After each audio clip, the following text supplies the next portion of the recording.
Ayan guys, bad news para sa Northport Batang Pier dahil itong si John Amores ay involved na naman, hindi sa rambulan kundi sa shooting, hindi sa shooting ng bola ha, sa shooting ng baril, no?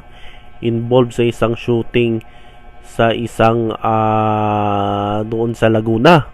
Parang meron doon liga, parang sumali itong si Amores, kaya nakipagbarilan ito, no, doon sa isang basketball player doon sa Lumban, Laguna, at inahanap na siya ng mga kapulisan doon. Matandaan ninyo na itong si John Amores ay na-involve ito sa isang rambulan doon nung nasa NCAA pa siya, naglalaro dyan sa JRU Heavy Bombers laban sa St. Benilde at Blazers.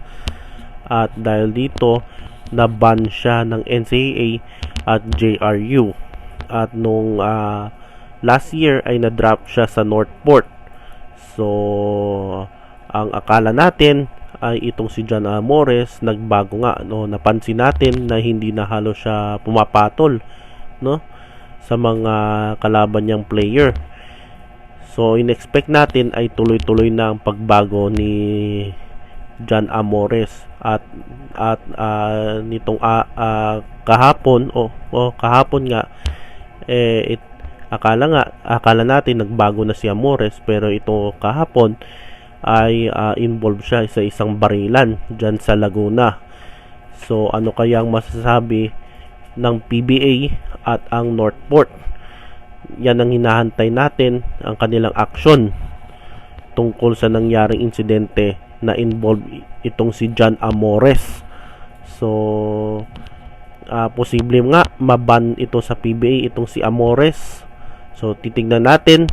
So ang masasabi ko lang kay Amores ay good luck, kung makakabalik kaya siya sa PBA.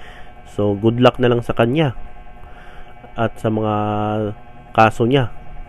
So guys, bibigyan ko kayo ng update. Kanina nag-video ko tungkol kay John Amores, at ngayon ko lang nabuksan yung social media ko, at ang update ay sumuko na itong si John Amores kasama yung 20 years old na kapatid niya matapos ma-involve sa isang barilan dyan sa Laguna. So nakapit ngayon sa kulungan itong si John Amores kasamang kapatid niya. So sayang, no? Sayang ka talaga, pre.